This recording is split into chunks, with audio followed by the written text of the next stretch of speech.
ଦୂର ପାହାଡ଼ ପରୀକ୍ଷା ଉପଯୋଗୀ MCQ বা ମଲ୍ଟିପୁଲ ଚଏସ୍ କୋଶ୍ଚିନ୍। 1 ନମ୍ବର, ଦୂର ପାହାଡ଼ ଏକାଙ୍କିକା ଲେଖକ କିଏ? ପ୍ରାଣବନ୍ଧୁ ମିଶ୍ର, ପ୍ରାଣବନ୍ଧୁ ସାହୁ, ପ୍ରାଣବନ୍ଧୁ କର, ପ୍ରାଣବନ୍ଧୁ ଦାସ। ଅପସନ୍ ସି ପ୍ରାଣବନ୍ଧୁ କର। ପ୍ରାଣବନ୍ଧୁଙ୍କର ପ୍ରଥମ ଏକାଙ୍କିକା ନାମ କ'ଣ? ପେଟୁ, ସ୍ନାୟୁ ସଂସାର, ଦୂର ପାହାଡ଼, ପାଗଳ ଜନତା ବାହାରେ। ଅପସନ୍ ଡି ପାଗଳ ଜନତାର ବାହାରେ। କେଉଁ ନାଟକ ପାଇଁ ପ୍ରାଣବନ୍ଧୁଙ୍କର ଓଡ଼ିଶା ସାହିତ୍ୟ ଏକାଡେମୀ ପୁରସ୍କାର ପାଇଛନ୍ତି? ମରଲର ମୃତ୍ୟୁ, କୋଇଲିର ସ୍ୱର, ସ୍ନାୟୁ ସଂସାର, ପକ୍ଷୀ କ୍ରନ୍ଦନ। ଅପସନ୍ ସି ସ୍ନାୟୁ ସଂହାର। ବିମଳା ବାବୁଙ୍କ ବୟସ କେତେ? 45, 47, 48, କେଉଁଟି ନୁହେଁ? Option A 45। ବିମଳା ବାବୁ କେତେବେଳେ ବୈଠକଖାନାରେ ପ୍ରବେଶ କଲେ? ଅପରାହ୍ନ 3ଟାରେ, ଅପରାହ୍ନ 4:30, ଅପରାହ୍ନ 5ଟାରେ, ଅପରାହ୍ନ 2ଟାରେ। ରାଇଟ୍ ଅପସନ୍ ହେଲା ଅପରାହ୍ନ 4:30ଟାରେ।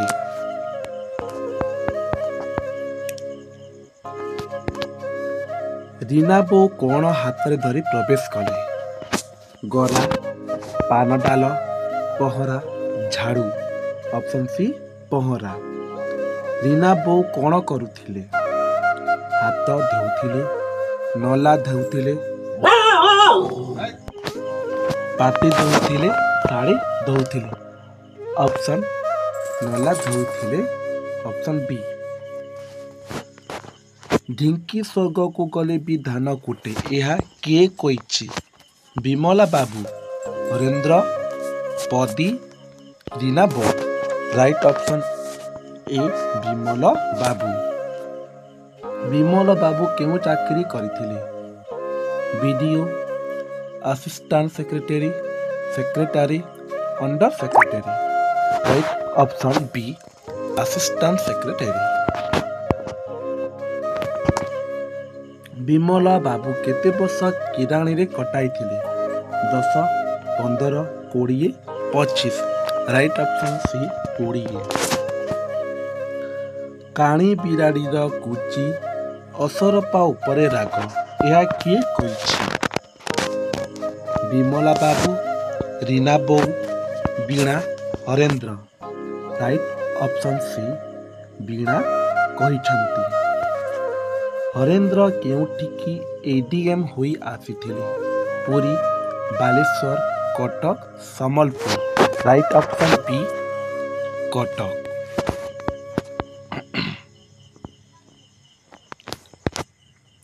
ସୁମିତ୍ରା ଦେବୀଙ୍କୁ ଭଗବାନ କେଉଁ ଜଞ୍ଜାଳରୁ ମୁକ୍ତ କରିଛନ୍ତି ବୋଲି ହରେନ୍ଦ୍ର କହିଛନ୍ତି? ଘର ବୁଝିବା, ଚାକିରି କରିବା, ପିଲାଛୁଆ ଜଞ୍ଜାଳ, ନେତ୍ରୀ ହେବା। ରାଇଟ୍ ଅପସନ୍ ସି ପିଲାଛୁଆ ଜଞ୍ଜାଳ। ବିମଳଙ୍କର ସାନ ଝିଅ କ'ଣ ପଢ଼ୁଥିଲେ?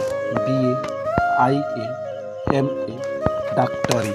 ରାଇଟ୍ ଅପସନ୍ ବି IA। ସ୍ତ୍ରୀ ଆମର ବର୍ତ୍ତମାନ କ'ଣ ପିନ୍ଧି ନଲା ଧୋଇବେ ବୋଲି ବିମଳା କହିଛନ୍ତି? ଲୁଗା, କସ୍ତା, ଗାଉନ, ଧୋତି। ରାଇଟ୍ ଅପସନ୍ ସି କସ୍ତା। ବାହା ହବାର କେତେ ମାସ ନ ଯାଉଣୁ ବିମଳ ସ୍ତ୍ରୀ ସମାଚରଣ ଆରମ୍ଭ କରି ଦେଇଥିଲେ? 1 ଦିନ, 1 ବର୍ଷ, 1 ମାସ, 1 ସପ୍ତାହ। ରାଇଟ୍ ଅପସନ୍ ବି 1 ମାସ। ବିଭାବନା ଅଲଙ୍କାର କେଉଁ ଶ୍ରେଣୀରେ ପଢ଼ାଯାଉଥିଲା? BA, MA, IA, ଦଶମ।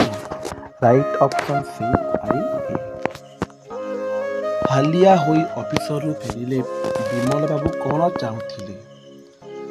କିଏ ଜୋତା ଖୋଲନ୍ତା, କିଏ ଆସି ଟିକେ ପଙ୍ଖା କରନ୍ତା, କିଏ ଜଳଖିଆ ଦିଅନ୍ତା, କିଏ ଗୋଡ଼ ମୋଡ଼ି ଦିଅନ୍ତା। ରାଇଟ୍ ଅପସନ୍ ବି, କିଏ ଆସି ଟିକେ ପଙ୍ଖା କରନ୍ତା। ହରେନ୍ଦ୍ର ସ୍ତ୍ରୀ କେଉଁଠି ବଢ଼ି ଆସିଛନ୍ତି? କଟକରେ, କଲିକତାରେ, ମୁମ୍ବାଇରେ, ପୁରୀରେ। ରାଇଟ୍ ଅପସନ୍ ବି, କଲିକତାରେ।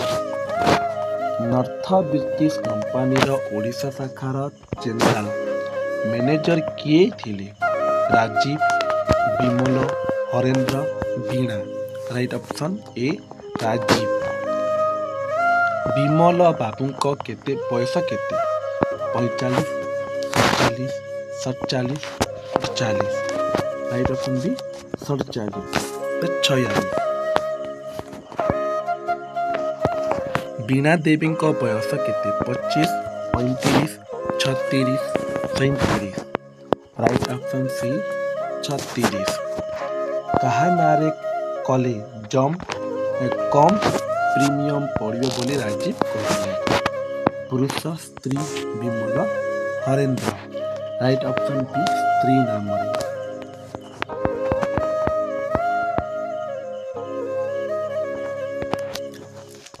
ପାଠୋଇ ଝିଅମାନେ କ'ଣ କରୁନାହାନ୍ତି?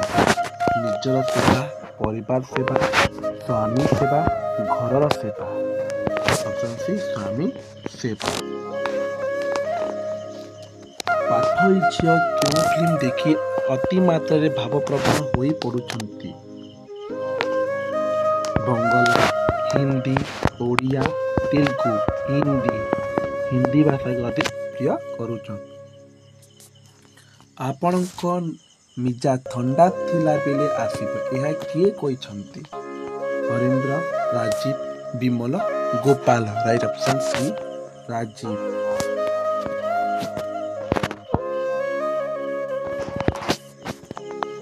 ରୀନା ବାପାଙ୍କ ମିଜାଜ କେତେରେ ଥିଲା?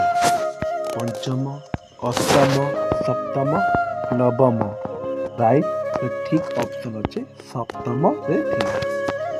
ରୀନା ବାପାଙ୍କୁ କେଉଁଠି ବସିବା ଦେଖି ରାଜୀବ ଫେରି ଆସିଲେ? ମିଠା ଦୋକାନ, ଚାଉଳ ଦୋକାନ, ଜୋତା ଦୋକାନ, ପୋଷାକ ଦୋକାନ। ଠିକ୍ ଉତ୍ତର ହେଲା ଜୋତା ଦୋକାନ। ପଦବୀ ଚାରିଆଡ଼କୁ ଚାହିଁ କ'ଣ ଖାଇନେଲା? ପଦୀ, ଲଡୁ, ମୁଡ଼କି, ରସଗୋଲା, ଗୋଲାପ ଜାମୁ। ରାଇଟ୍ ଅପସନ୍ ବି, ରସଗୋଲା।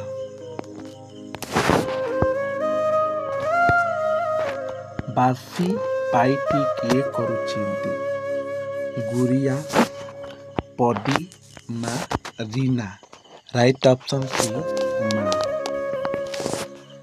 ଢିଙ୍କି ପଡ଼ିଛି 8 ଗଣ୍ଡା, ଶୁଖେଇ ଦେବାକୁ ଜଣେ ଭେଣ୍ଡା। ଏହା କାହାର ଉକ୍ତି? ପଦୀର, ଗୁରିଆର, ବୀଣାର, ରୀନାର। ରାଇଟ୍ ଅପସନ୍ ଏ, ପଦୀର। ଓଲଟି ତୁ ତ ମୋ ଉପରେ ପଡ଼ି ଝଗଡ଼ା କରୁଛୁ, ଏହା କିଏ କହିଛି?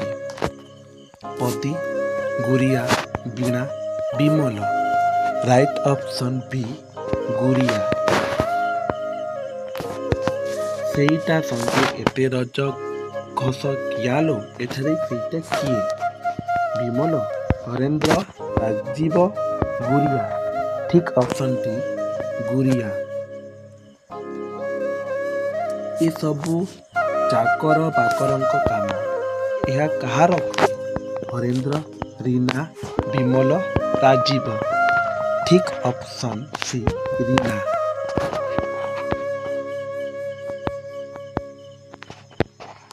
ଆଜିକାଲି ତାର ମୁଣ୍ଡ ଠିକ୍ ରହୁନି, ଏଠାରେ କାହା କଥା କୁହାଯାଇଛି? ରାଜୀବ, ଗୁରେଇ, ପଦୀ, ବିମଲ। ଠିକ୍ ଅପସନ୍ ବି, ପଦୀ। ପଦୀ ଗୁରିଆ ଠାରୁ କେତେ ବର୍ଷ ବଡ଼ ଥିଲା? 7 କି 8 ବର୍ଷ, 8 କି 12 ବର୍ଷ, 8 କି 10 ବର୍ଷ, 8 କି 9 ବର୍ଷ। ଠିକ୍ ଅପସନ୍ ସି, 8 କି 10 ବର୍ଷ। କନ୍ୟାମାନେ ବରଠୁ କେତେ ବର୍ଷ ବଡ଼ ହେବେ ବୋଲି ଆଇନଟା ହୋଇଗଲା? କନ୍ୟାମାନେ ବରଠୁ କେତେ ବର୍ଷ ବଡ଼ ହେବା? 5-10 ବର୍ଷ, 10-12 ବର୍ଷ, 10-15 ବର୍ଷ, 15-20 ବର୍ଷ।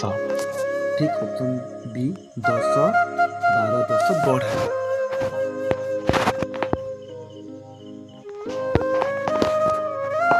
ଯିଏ ବୁଝିବା କଥା ସିଏ ତ ବୁଝୁନି। ଏଠାରେ ଯିଏ କି କିଏ କାହାକି କୁହାଯାଇଛି? ମୀନା, ରୀନା, ମୀନାର ବୋଉ, ପଦୀ। ଠିକ୍ ଅପସନ୍ ମୀନାର ବୋଉକି କୁହାଯାଉଛି। ଦି ଝିଅଙ୍କର ମିଜାଜ କାହା ଅନୁସାରେ ଗଢ଼ି ଉଠିଲାଣି ବୋଲି ବିମଲ କହିଲେ? ବୋଉ ଅନୁସାରେ, ବାପା ଅନୁସାରେ, ନିଜ ଅନୁସାରେ, ସମାନ ଅନୁସାରେ।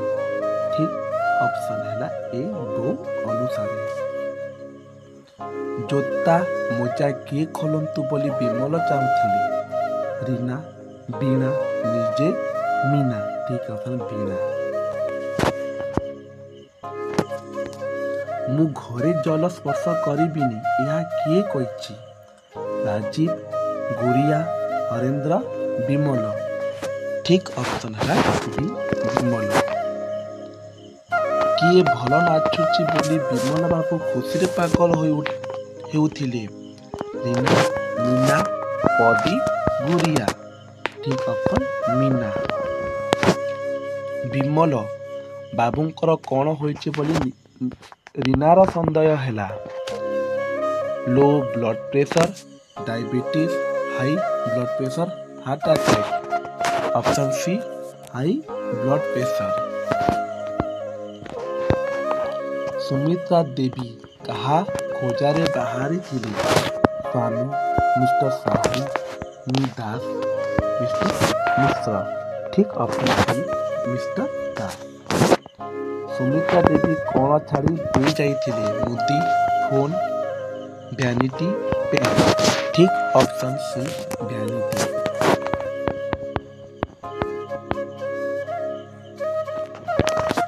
ବିମଲ କାହା ଆଗରେ ରୀନା ବୋଉକୁ ଭୀଷଣ ଅପମାନ ଦେଲେ? ପଦୀ, ସୁମିତ୍ରା ଦେବୀ, ହରେନ୍ଦ୍ର, ଦୁଇ ଝିଅ। ଠିକ୍ ଅପସନ୍ ସି ସୁମିତ୍ରା ଦେବୀ। ମୁଁ ତ ଦୁଃଖ ସମୁଦ୍ରରେ ଭାସୁଛି ଏହା କିଏ କହିଛି? ହରେନ୍ଦ୍ର, ବିମଲ, ରାଜୀବ, ଗୁରିଆ। ଠିକ୍ ଅପସନ୍ ବି ବିମଲ। ସୁମିତ୍ରା ଦେବୀ କେତେବେଳେ ହରେନ୍ଦ୍ରଙ୍କର ଜୋତା ମୋଜା କାଢ଼ି ଦିଅନ୍ତି?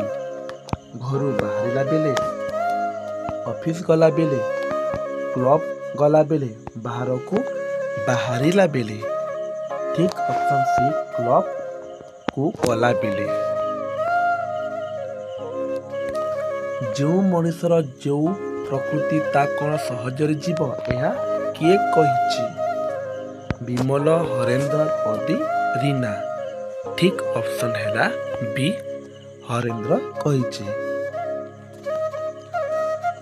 ଚାଲ ଉଠ ଘରକୁ ଚାଲ କିଏ କହିଛି? ସୁମିତ୍ରା, ରୀନା, ବୀଣା, ମୀନା। ଠିକ୍ ଅପସନ୍ ହେଲା ଏ ସୁମିତ୍ରା। ହରେନ୍ଦ୍ରକୁ କେଉଁ ରୋଗ ଧରିଲାଣି ବୋଲି ସୁମିତ୍ରା କହିଛନ୍ତି?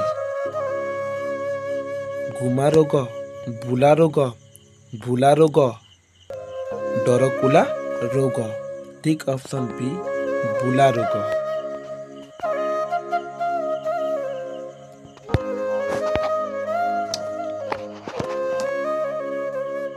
ମୋର ତ କାହିଁକି ବିଶ୍ୱାସ ହେଉନି ଏହା